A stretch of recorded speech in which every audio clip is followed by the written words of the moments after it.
Hello, welcome to my YouTube channel and to my very first video that is hopefully going to inspire at least some of you to go about drums the way I do, or at least to be inspired by some of the things that I'm showing you here.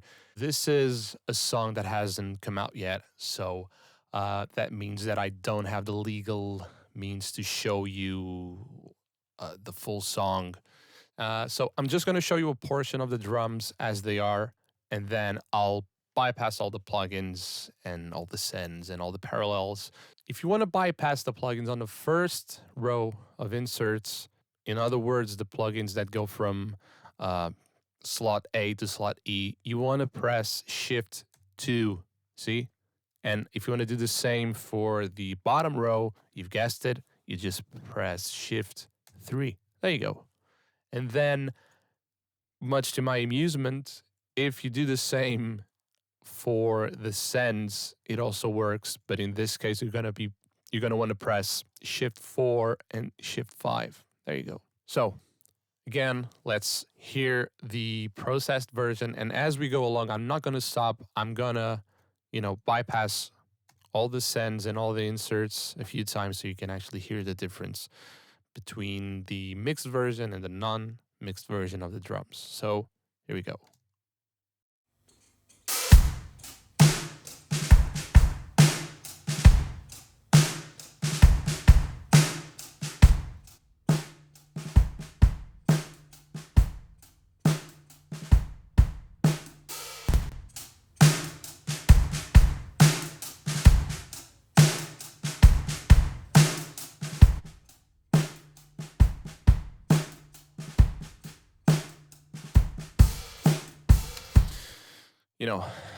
Very dramatic change there. Well, guys, for some reason I missed this plugin. Don't know why. Oh, there you go. Yeah, the differences are pretty drastic, but I'm trying to make a point here of what I can actually do with these drums and what I've done with these drums. I'm not using an awful lot of plugins, as you can see, because I try my best to make sure that I get it right when I'm doing my actual recording. Anyway, so let's start with what I'm doing in the master section. So I have all my drums routed to these sort of subgroups here. For kick, another for snare, another for toms, and another for overhead and kit. And by overhead and kit, I mean, overhead, room mics, cymbal mics, and all that. Then I've got my parallel processing, which I'm going to show you as well. And then this all goes to my drum mix bus, which will be routed to my all beat, because sometimes I have percussion, and other percussive elements. So they all end up in this all beat subgroup. And then it will go to my instrumental sub, and then it's going to go to my master section. So let's start from the finish. This is my master track where I've got all my, my mix bus processing, starting with with the UAD version of the SSL bus compressor, followed by Fairchild, Pultec. I've got a Melania. I've got the Shadow Hills compressor. Last but not least, I've got my Curve Banner. So first things first, this is my kick drum. And let's gonna listen to the kick drum in solo.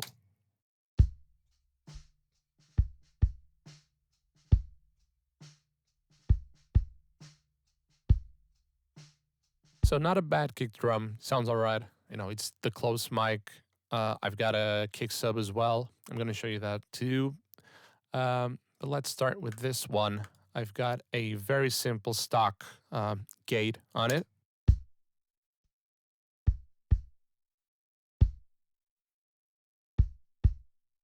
Then it's followed by a very, kind of a narrow cut at 95 hertz. Let's listen to that.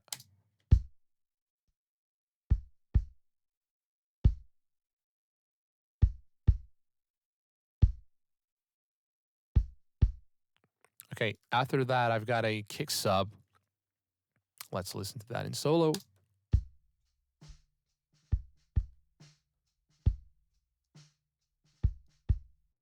Yes, it's exactly the same track as before. I didn't use a sub while I was recording. So what I do use sometimes is I use this. By the way, this is free. Go check it out. It's a plugin called Thump by Metric Halo. It's basically a sub oscillator, synthesizer, whatever you want to call it. So let's listen to that.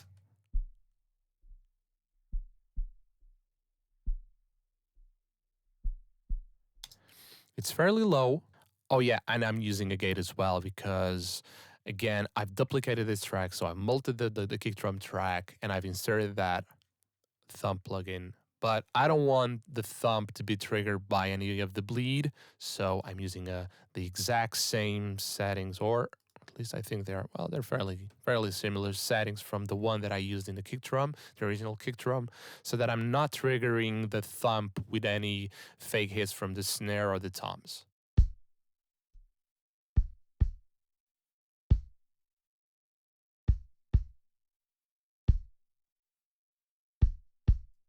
No, very subtle, but it's there.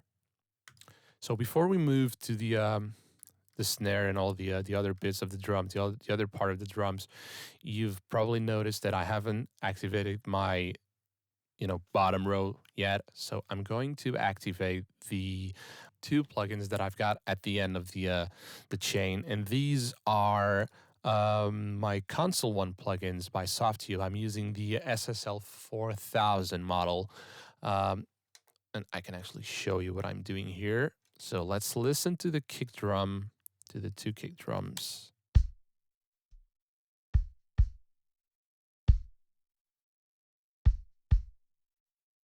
Going to bypass it now.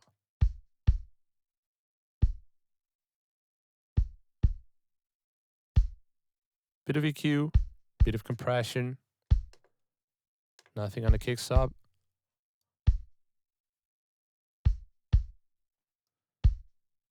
So I'm giving it a little bit of, around, well, it's 47, but 50.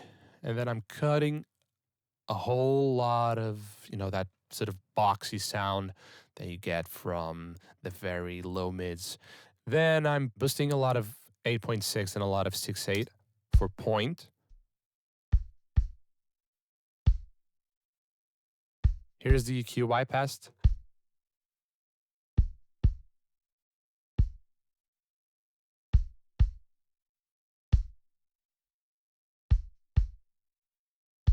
And then I'm using a compressor as well. It's not doing a lot. Fairly slow attack, fairly fast release, ratio of 2 to 1. So nothing serious yet.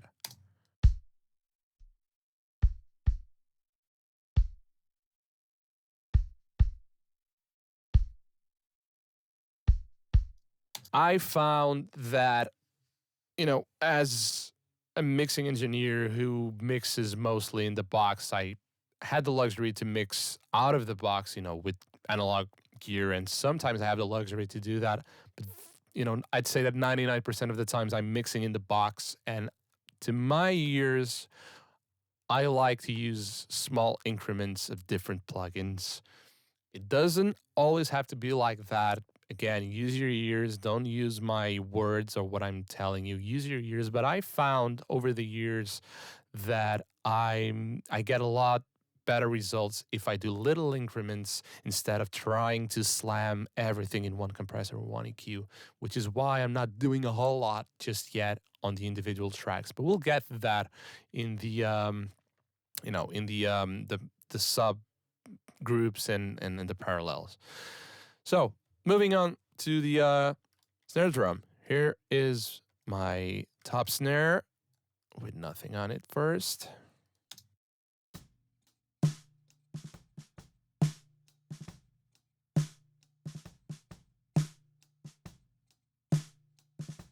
And here's with the snare bottom as well.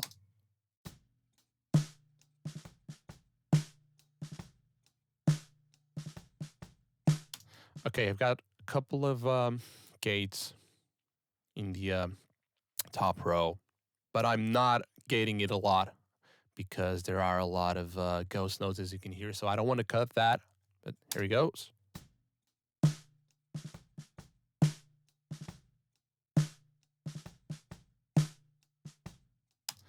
And now let's activate the Console 1 plugins and let's listen to that.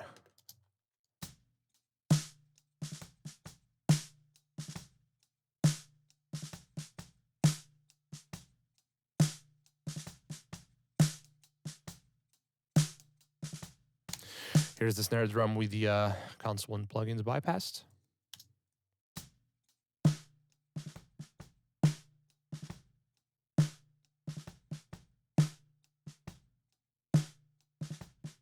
And here are the tracks with the plugins on.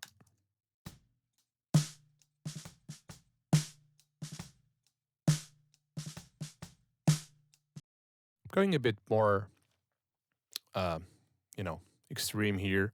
I'm actually boosting about 8.3 dB at 8.3K, and I'm boosting 3 dB at 1.6. I'm cutting a bit of 800, and I'm boosting just a little bit of that thump because it's such a low snare that I've actually needed that a little bit more within the context of the mix. So it might be a bit too much here, but well, then again, it's just 1.1 dB, but there we go.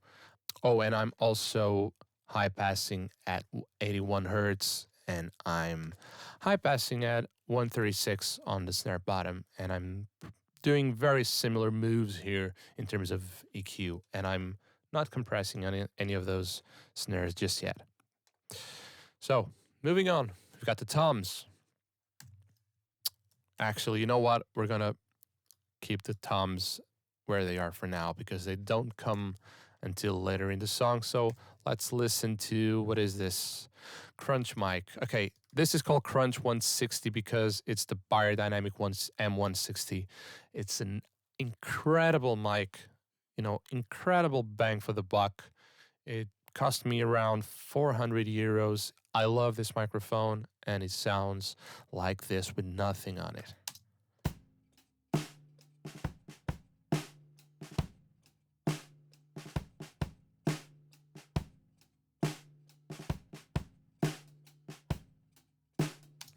Okay, here's a little bit of EQ.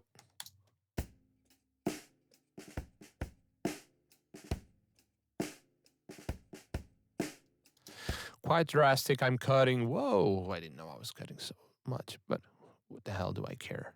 I'm cutting 20 dB at 148 hertz because I was getting a lot of the, I'll show you. There was a lot of that.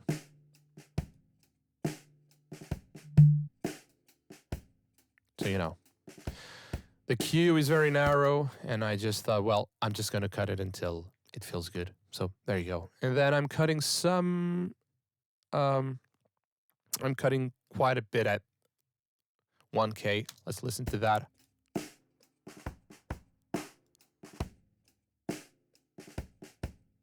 It sounds a bit more hollow without that particular band there. But for some reason, within the context of the mix, it worked. And then I'm cutting at around 3K, 3.5K.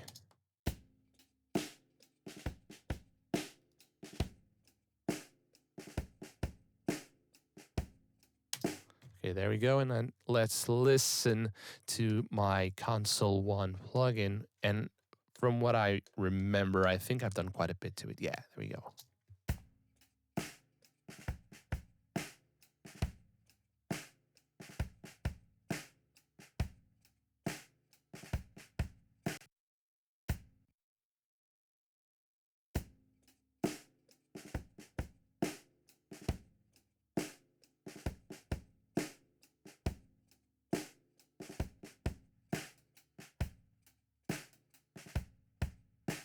So after that, we've got a room ribbon mic. And this is, I don't have a camera here. I might get a camera in the future to show you some of the things that actually happen in my studio. But this was recorded with a fairly cheap microphone that I was offered by a friend of mine.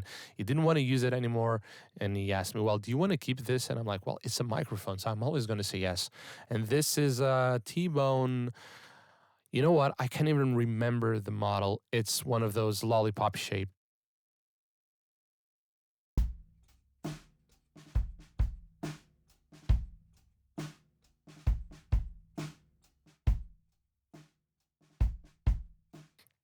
There's something about it that works in, in addition to the rest of the kick. So let's listen to the kick drum, or you know what? Let's listen to that with the console one first.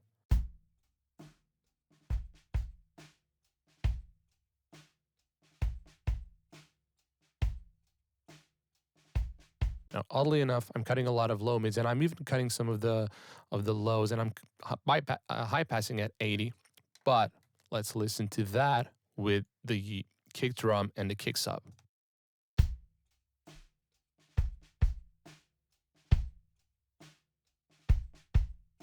And now let's listen to the kick mic just by itself without the sub and without the room mic.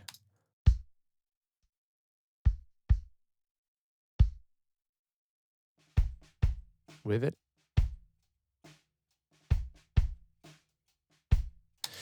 To my ears, I'm getting a lot of extension more than anything. Anyways, so next we have the overhead mics. And I think I've used the Soundtronics STC ones. Let's listen to it.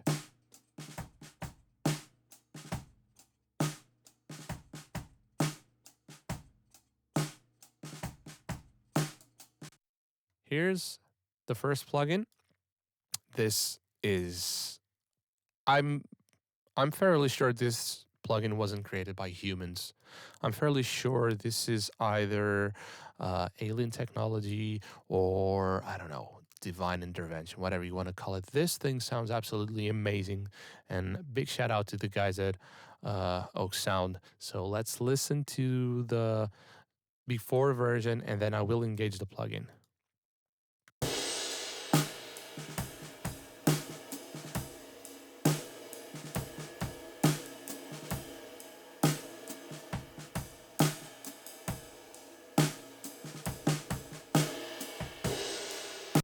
Okay, now let's listen to the non-bypassed version. Listen to that cymbal, to that crash or crash ride or whatever it was. Listen to it with the plugin on and then with the plugin off. Here's with the plugin on. Here's with it off. Can you hear that? To me, that's night and day. And once you start applying parallel processing and, distortion, saturation, and more EQ, and more of this and more of that, that harshness will just, it's going to be enhanced more and more and more. So I like to get rid of that as soon as possible. And this just works. It works on cymbals, it works on, it works on vocals, it works on guitars, it works on whatever the hell you want to put it, but it just excels on drums, especially overheads and, cymbal mics. So moving on, I've got my C6. Again, I'm doing a bit more that I was already doing with the Soothe plugin. So with the Soothe plugin, it looks like I'm trying to affect the upper mid range, and I'm doing the same thing with the C6, which is a multi-band compressor. Here's with it off.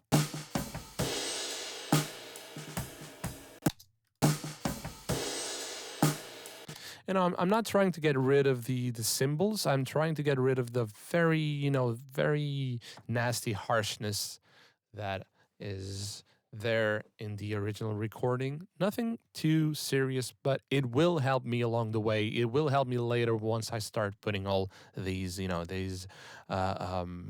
analog modeling plugins that add a lot of harmonic distortion, which sounds amazing, but I don't want to cut that harshness after all that. I want to do it right before I start adding all my parallel processing. So that's why I'm going very extreme here. Not extreme, but I'm doing quite a bit to it just to make sure that there isn't any harshness.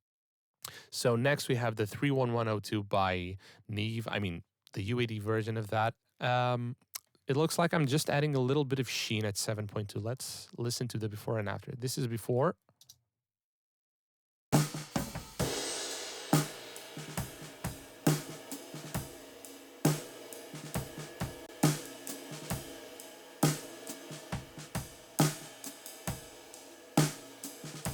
Anyways, so, I've got my console one after that as well.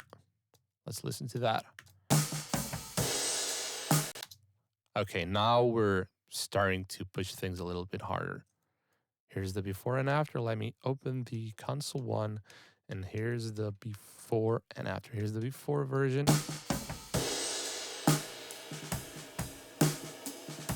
1, 2, 3.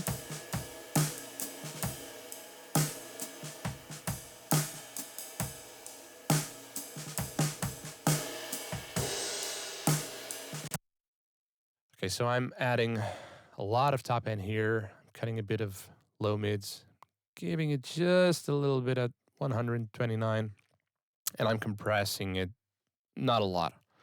And I've got my drive off. Sometimes I use the drive knob as well, which has a lot of harmonic distortion. I'm not using it here. Let's listen to that whole thing without all the plugins. So let me bypass those.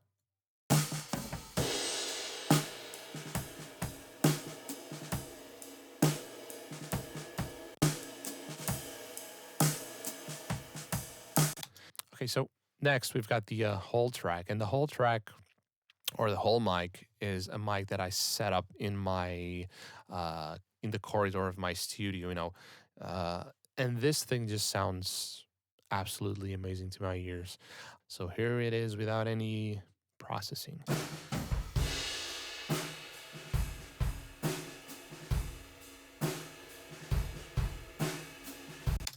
Here's with the console one engaged.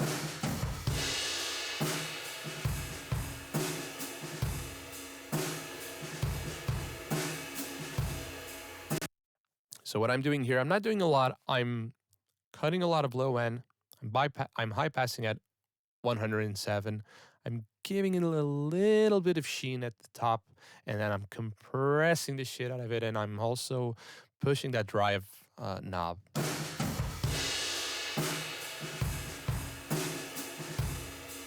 Here's without it.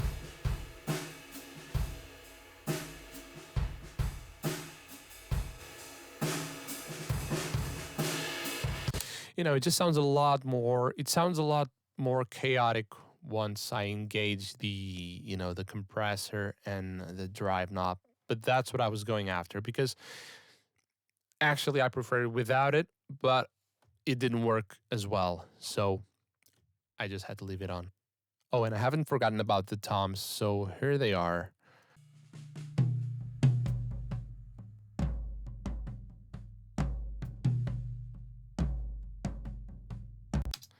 Okay, they sound okay, but let's listen to the tom, to the first tom, to the smaller tom. I've got a little bit of EQ going on here.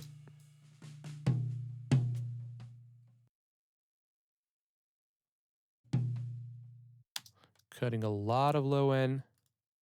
And then I'm actually using a R-Bass plugin by Waves. Here's without it. Here's with it.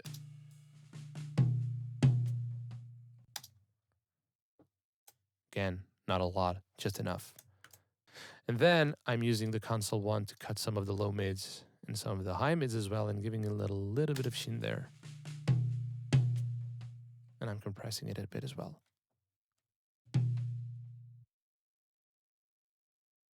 Okay, then I have a floor tom, and I'm flipping the polarity here because it sounded better with the rest of the kit. So you're not going to be able to hear it now, but you'll hear it in context, and I'll show you the differences. And then I followed it by a little bit of EQ. Let's listen to that.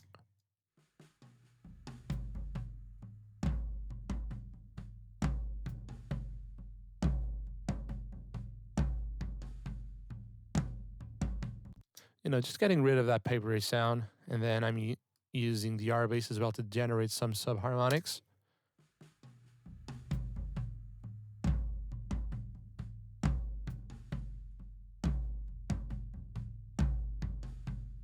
Oh man, that's night and day to me. And console one as well.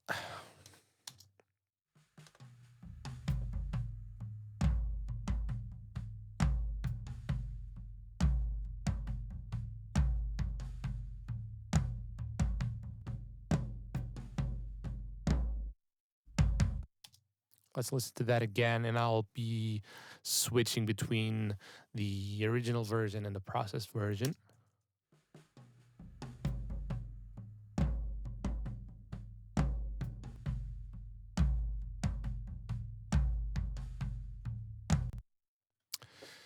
Okay, so we've reached the end of the individual tracks, and now I've got my subtracks, and I've got one for the kicks, one for the snares, one for the toms, and one for the overheads, and room mics and the hall mic and all that.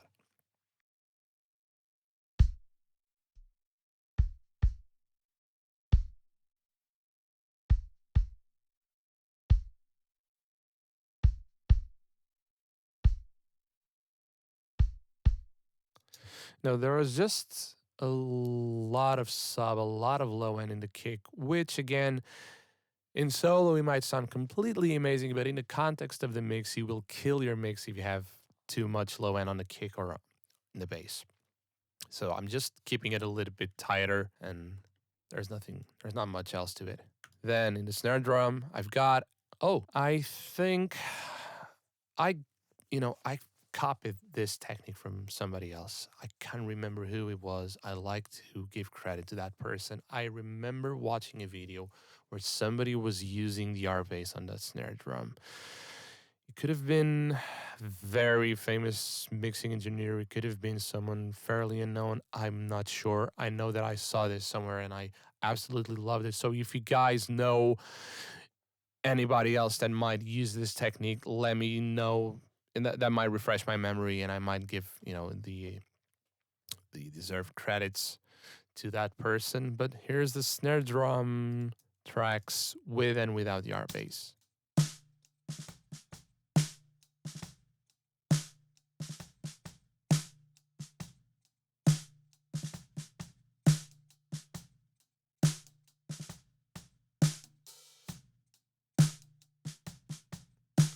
Can you hear that extra octave?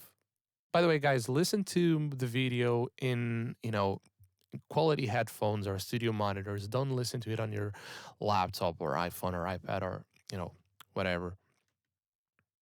But that to me is night and day because it's like there's an extra octave that was missing from the original snare, and that's what I was after. After that, we've got another Neve 31102. Let's listen to that.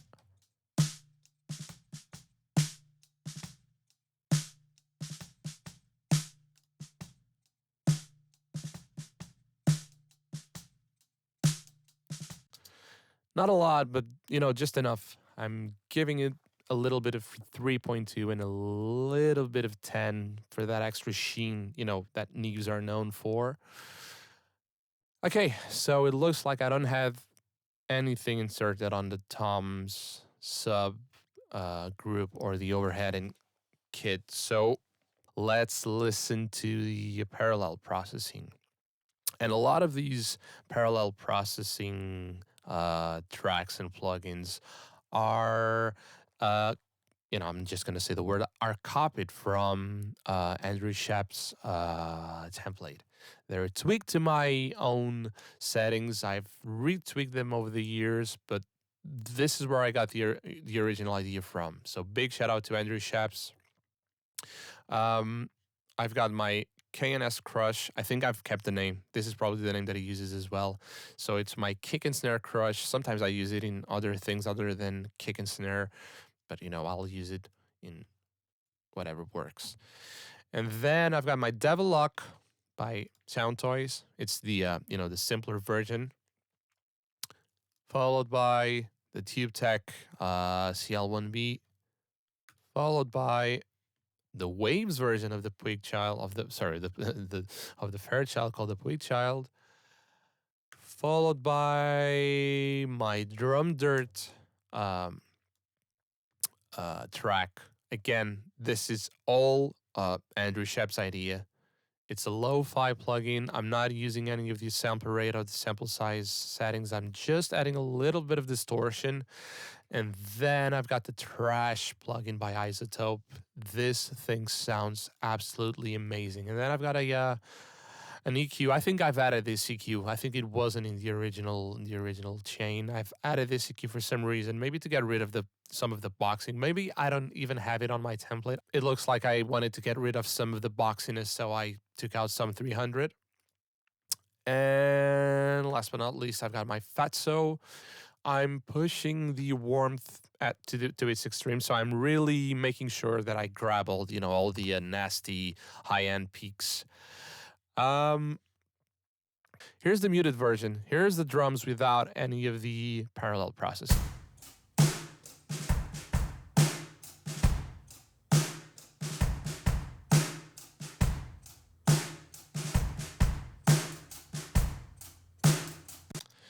And here's with it.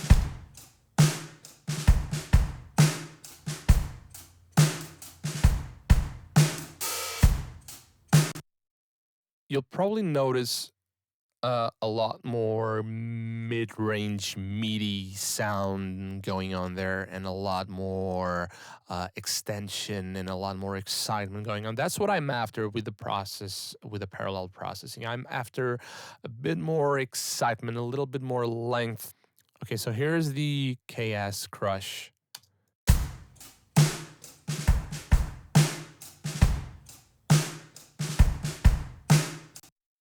It's not adding low end or anything. It's adding more grit and more, urgency to it. It's actually adding a lot more punch to it. Then I've got the Devil Lock, which I don't think I'm using in this case. Yeah, I'm not using. I might have used it, but I might have turned it off. Then I've got the CL1B, which I'm using on the snare and the tom. So let's listen. Oh, I'm using it on the kick as well.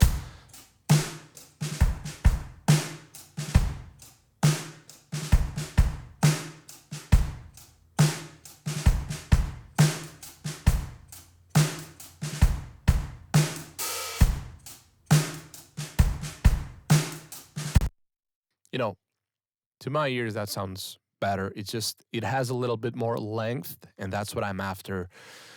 A lot of the times, you're trying to find a very specific pocket for the drums, and if you don't compress, if you compress them enough, you're just going to take the life out of them. You're just going to squeeze every little transient, and it's not going to sound exciting. But if you don't compress it enough, to my ears, first of all, you're going to kill your mix bus, and then you're going to have something that sounds a bit like doom, da, boom, doom, da. Whereas if you use enough compression, you're going to have the doom, da, doom, doom, da. So that means that one hit will follow the other. So before the kick drum hit decays completely, the snare drum will come up, and so on and so forth. And that's why that's why the release times are so important in this case. Okay, so now we have our drum crush, which I'm using on the kick drum. So let's listen to that. Here's the drum crush muted. Now here's with it.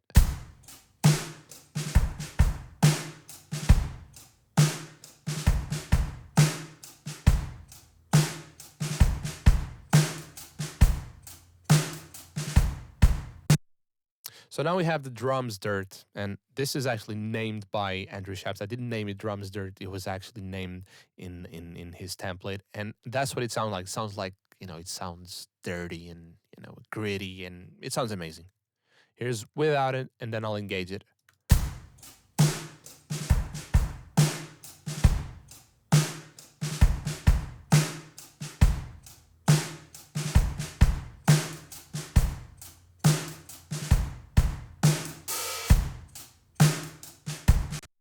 So last but not least, we've got the fatso. So everything apart from the overhead and kit is being fed to the fatso. So let's listen to the drums without the fatso, and then I'll engage it afterwards.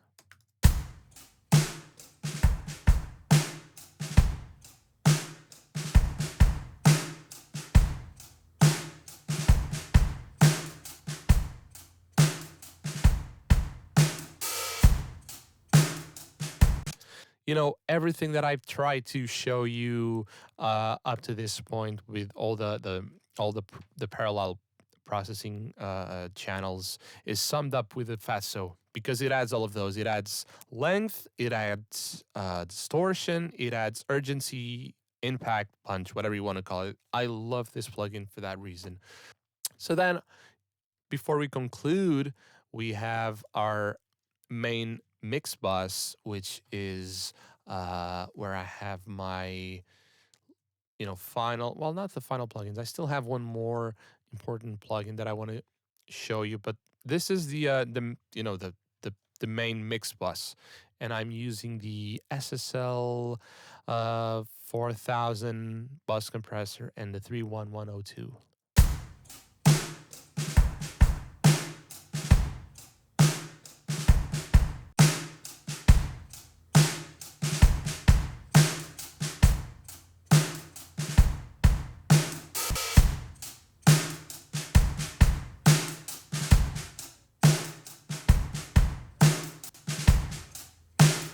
I mean, that's like the icing on the cake. Okay, so before we wrap this up, I've got another plugin that I'm using on my Allbeat, which is where I send all my drums and all my percussion and all that.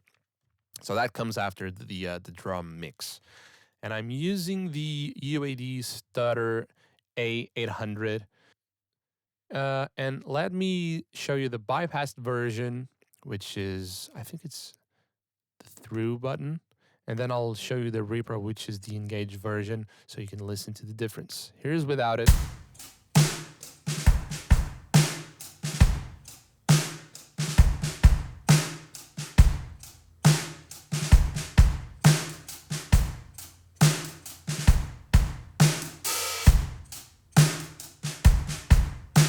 It's so subtle, but it's adding just enough, bottom and enough beef to the low end, but it's reducing some of the harshness as well. And I'm not going to say it sounds like tape. It doesn't matter what it sounds like. It sounds great. Oh, and I forgot about this little guy here. It's an Abbey Road plate.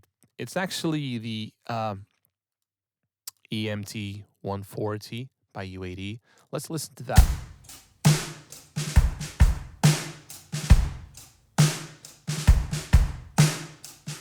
It's adding just a little bit of extension to the snare drum. It makes a lot more sense in the song itself than it does with the drums on their own. So there you go, guys. I hope you've enjoyed what I showed you today with my, the way I go about mixing drums. Again, it all starts with the way you record your drums. It starts with the room, it starts with the drummers, it starts with the drum kit, and I can't possibly emphasize this enough. It starts with the tuning. Make sure the drummer knows how to tune his own instrument. I hope you've enjoyed the video. Bye.